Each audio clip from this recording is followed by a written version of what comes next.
hope you're doing well on this Sunday.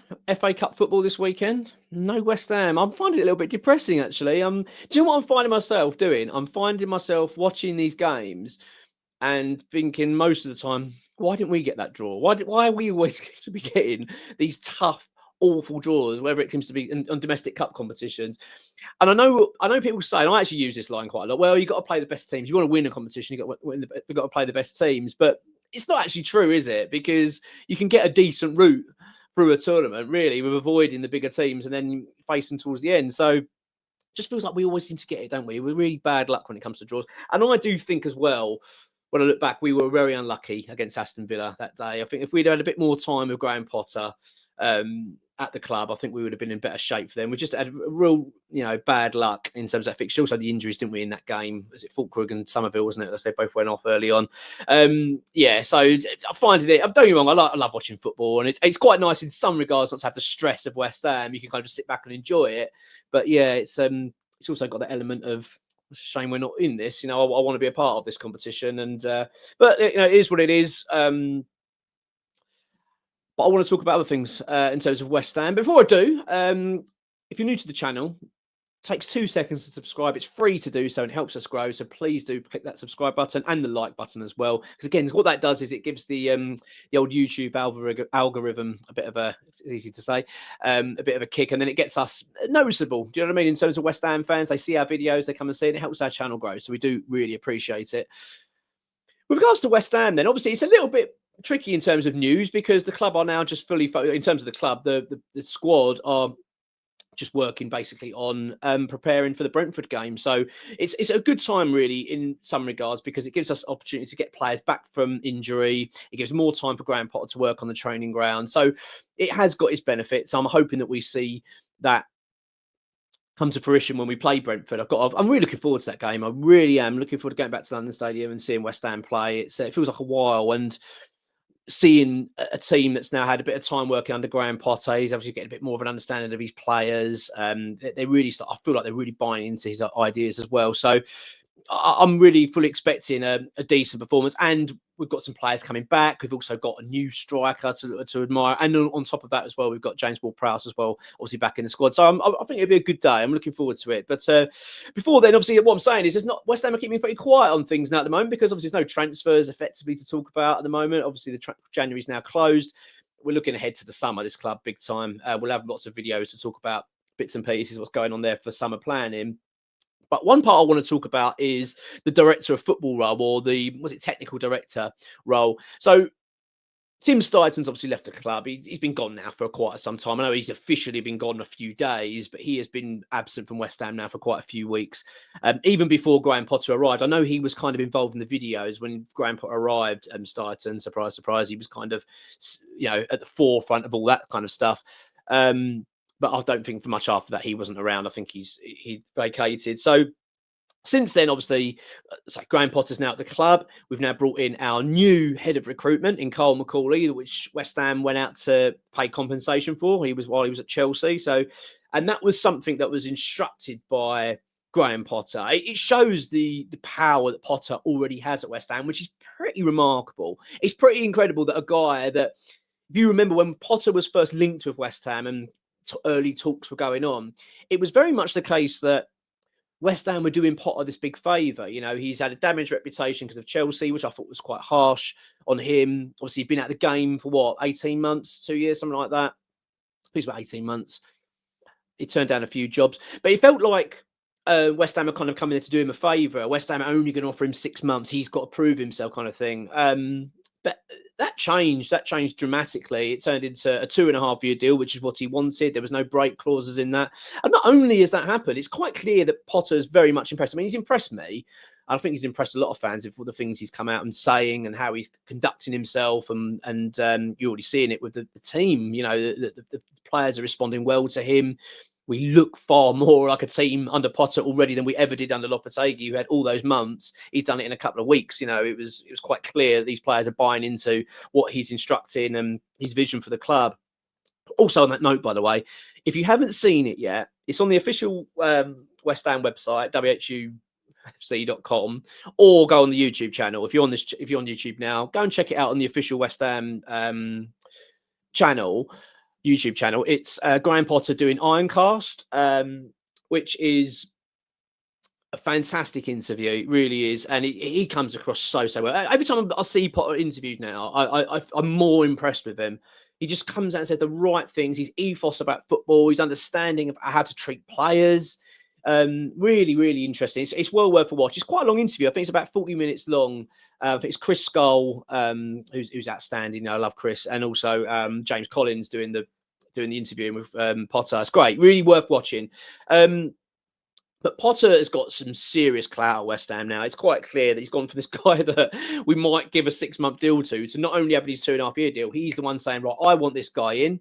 And he's got a lot of power at West Ham. It's quite clear. I'm thankfully, I'm glad that is the case. I want him to, because he's quite clearly a switched on fella. He knows what he wants. And I'm optimistic of the idea of him working with McCauley, because he's done it. You know, it's not as if they're a pairing that, well, are they going to work, Stireton, and would that work? Or that we're not in that realm with Graham Potter and McCauley. They are very familiar. McCauley knows what Potter wants. He knows the style of player he wants. I just think it's going to bode very, very well for West Ham going forward. I'm really excited. I've got to be honest, as a West Ham fan at the moment, which is really strange to say, because if people from the outside of the club probably don't really get that, they're looking just at, which is understandable. They're not going to be that in depth, are they, in terms of West Ham knowledge and how and the response to how we're responding to Potter's arrival. People are just seeing results. They might be going, well, I'm seeing much better here. But I think as West Ham fan, well, certainly for myself, I'm certainly seeing something to be really encouraged by. And I just think that the way that we're shaping things up at the moment bodes well. The next thing is the director of football role. I talked about this a little while ago, a few weeks ago, in terms of what West Ham should be possibly doing. I mentioned possibly, are West Ham going to look to Mark Noble to step into that position? Or is he in that position now where he could say, well, I can take on a bit more of a senior role? Obviously, he's been working under Tim Stireton. He's very highly regarded, Mark. Don't be wrong. He's done some good work already. He's, his credentials to West Ham are very high. You know, that they don't want to go anywhere, and they see a big future for Mark Noble. So I was kind of hoping that that's where we were going to go. I'm not sure that's actually the case now. From what I'm understanding of it, is that Mark's role at West Ham is very centered around the academy. He is, you know, the top man in regards to the academy. Obviously, you've got Kenny Brown, that's sort of the academy manager, but Mark is overseeing it from a sort of corporate level, and the conduit between the club and down to the academy. He's a big decision maker in that, and also he's in charge of bringing the players in, that talent in. So I'm very happy to hear that, and it's great to hear. I mean, in that interview, you will see, if you do go and watch it, or maybe you've already seen it with Potter, he mentions Mark quite a bit, and does mention about that he's been very impressed with him. So I like that setup. But there's no indication at the moment, from what I'm seeing, that Mark Noble's going to be moving away from that position. I mean, maybe I'm wrong. Maybe that will change in the near future. I'm just not getting the feeling that's going to be the case. Which then bodes the question, doesn't it, of, well, what are we doing with Tim Stireton's role? You've got now Carl McCauley as the head of recruitment, but not necessarily a director of football who's going to be overseeing the football operations, because that is not what he's going to be doing. He's head of recruitment. His focus is purely on recruiting players that are right for Graham Potter and his system and for our team. So that's very different from a director of football role. Okay. What I'm referring to here is Dan Ashworth as well. Dan Ashworth obviously has worked with Graham Potter and McCauley at Brighton, and it was a resounding success, that team. McCauley was at that time sort of more of a scouting guy, was looking at the data and selecting players. He wasn't necessarily head of recruitment. This is a new role for him. It is a promotion effectively, but I feel like from what Potter was saying about McCauley, he's suited for that. He knows what he's doing. He's very comfortable with him doing that role. It doesn't seem, what I'm saying, it's not a huge jump from what he was doing in the first place. But there's still someone that needs to be in charge of football operations at West Ham. Of course, at the moment, we've got an owner in David Sullivan, who wants control. We know that. We as West Ham fans, we're very well aware of Sullivan's desire to be in control, desire and need to be in control and have his hands in things. We know that. But I do sense things have changed over the years. I don't think it's as intense as it once was. I know that he has at times stepped in and got involved in a few transfer dealings here and there, but let's get it right. The last few transfer windows, David Sullivan hasn't had a great deal of involvement with. He really hasn't. Although, contrary to what you might sometimes read about it, and some suggestions from fans, oh yeah, Sullivan's all over this, he's involved. I actually don't think he's that involved now.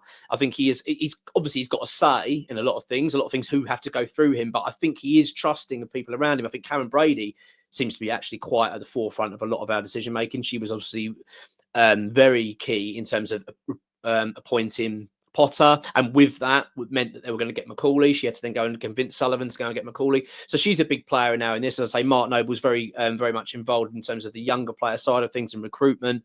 And now you've got a new head of recruitment in Carl McCauley, who's going to be tying up with Graham Potter and ultimately with Karen Brady. Because this is what I like about the setup at West Ham now. With Potter, it appears that he's got also a conduit now between himself and David Sullivan, which is Karen Brady. He knows Karen very well. They know each other outside of football, as far as I understand it. So they know each other from Birmingham times and Paul Posciscolado. So they know each other quite well. That's why she was so heavily involved in basically convincing David Sullivan to go for him, which I think helps the situation. I think it helps the fact that if Graham Potter wants or needs something to happen at West Ham, and it's quite crucial, he can go to Karen Brady. He doesn't need to go through David Sullivan. He doesn't necessarily need to go straight to the chairman. He can go to the vice, have a chat, and I think that's going to work quite well, actually. So the question is, though, then who's going to take on this director of football, or are we going to need one? As far as we understand at the moment, is that David Sullivan's now mulling over that decision of what we're going to do and how we're going to restructure the club, because of course, we've had Tim Steidson at the club, who effectively was a director of football in some regards. I know it was a slightly different title in technical director, but ultimately that's what he was doing. And I'm not here to sit and slag off Steidson. I'm really not. It didn't work out. Okay, it's the end of that. We draw a line. He's now moved on, but it's left that void now. And how we're going to work around this. Do we need one is the question. Do we need a new director of football? Is it going to be enough to have a new manager or head coach working with the head of recruitment? Is that going to be okay? Is that going to be enough of a structure? And then you report up to the top brass in terms of getting budgets and all that kind of stuff done and deals done, etc. for players. It's difficult to say.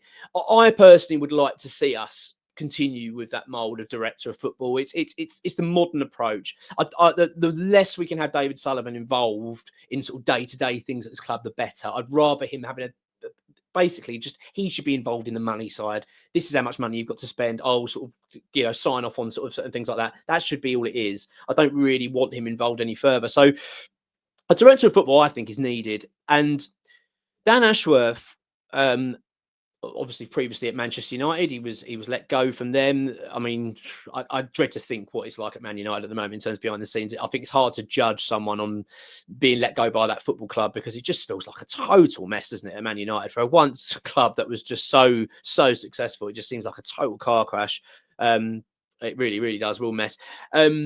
So I'm not going to judge him on that. Obviously, he went to Newcastle. He went to Manchester United not too long after. I didn't like that aspect, I've got to be honest. But he was at Brighton and he did very, very well. But Dan Ashworth's in charge of the sort of infrastructure of the club. He was in charge of making sure that all the departments were clicking in the right direction. Everyone was kind of working.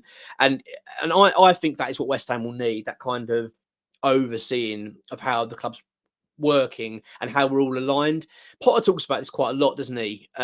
He talks about it in I think one of his first interviews when he came in and saying that the issue, and I think he was basically trying to highlight this is the problem at West Ham, is that people are sort of pulling in all different directions. We as fans know that. We see it, don't we? We see it regularly, that the message is always so mixed. We don't know. Everything's like a halfway house. I always refer to that. We don't even really know what we want. We want a bit of this, we want a bit of that, because there's so many voices. You need someone to go, no, this is what we're going to be doing, and making sure we're all going in the same direction. And that's what Graham Potter talks about. And I get the feeling that this is a big opportunity for West Ham. I think it's there for the taking. You've got a director of football that's out of work, that's worked with Graham Potter successfully, worked with Carl McCauley successfully, helped shape Brighton into the club that they are today. You know, a very well-oiled machine, a very well-structured football club that have got their recruitment spot on. They've got their academy. They bring their players through. They know exactly what they're doing. They're just a really well set up football club, and I'm just really impressed by, you know, if you look at where Brighton have come from and how they've built things up, and look at their stadium, they've just built things up the right way. They've got a great owner, of course, as well, who's been pivotal to that. But you look at West Ham and the opportunity that we now have ahead of us, i.e. with a new head coach with a clear idea, a clear identity of what he wants from his team. It's a style, I think, that West Ham fans certainly have been craving for a long time. A manager that has a forward-thinking approach, you know, not reactive, proactive, and also reactive. You know, in games, he can see things that are happening and can deal with it. When was the last time we had someone that could do that?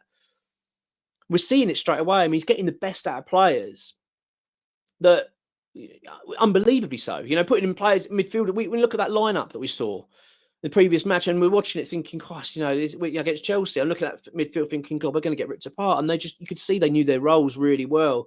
And that's credit to Graham Potter and how he's setting things up. So you've got this situation with him. You've got now Macaulay, who I've talked about, understands Potter, knows what he wants, and knows exactly the style of player he wants, and can lead our recruitment. But then you've got that structuring of the club, how it all links up, how the academy links up with the first team, how the stadium operates, everything. We want someone in that's a complete overseer of everything. And I just think that when you look at what Ashworth has achieved and who he's achieved it with and who we've got now at our football club, it really does feel like a huge opportunity for David Sullivan here to show the West Ham fans that he really does want to see this club kick on, and he really does want to just be an owner and step back and let people do their job. I mean, we know that's not the case with Sullivan. We all know that, but he's getting on a bit now as well. There's got to be that factor put in now. I mean, you can rewind, say, 10 years ago, look at the shambles we were in, or 15 years ago under Sullivan, and I can totally say, yeah, I totally agree. I think it was less so now because of his age, possibly. You know, maybe there is come at a point where he's probably thinking, look, does he really have the energy and time to be able to put in that much effort into West Ham and that kind of level of detail? I'm not sure. I'm not convinced. He's got to at some point step back. I just feel like this is a great opportunity for West Ham. I really do. And the fact is now that we are being linked with possibly making a move for Ashworth. Now, from what I understand it, in terms of I know this doesn't come from any ITK, anything like that. This is just from reading news and understanding and reading between lines and whatever. I'm speaking to a couple of people. The understanding is that David Sullivan now is making a decision. He's going to sit back and have a little think about how he's going to broach this situation with Dan Ashworth and whether he feels like it's needed. I really, really hope it does. I really want him to see sense here and see that this football club needs to go in this direction. I'm not necessarily it has to be Dan Ashworth. It makes more sense if it is, of course. The fact he knows Potter, he knows Macaulay, it just makes sense. But I don't want us to sort of kick this away, this director of football business, just because of Stuyton. But it's at the moment, it's sitting with Sullivan. He's the one making the decision. He's the one that's going to make the ultimate call.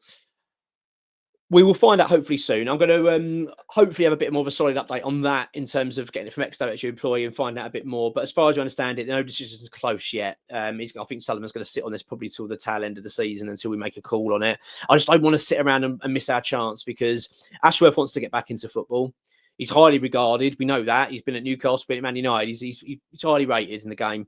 So we don't want to miss out on this opportunity as far as I'm concerned. It's going to be interesting. I mean, people will say, yeah, Sullivan won't pay, but he just paid for Macaulay.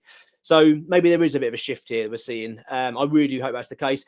We'll keep you posted with things like that. I've got more videos coming out tomorrow. Obviously, we're going to be sort of leading up now to the Brentford game this week. A few other bits and pieces. We've got some news coming out, I'm sure, with regards to stuff for the summer, the planning that they're putting in place. They are expecting a busy summer, possible sales as well, which is a bit of a shame to read or hear about at the moment. I'm going to find out a bit more about that player sales. I think Caduce will go.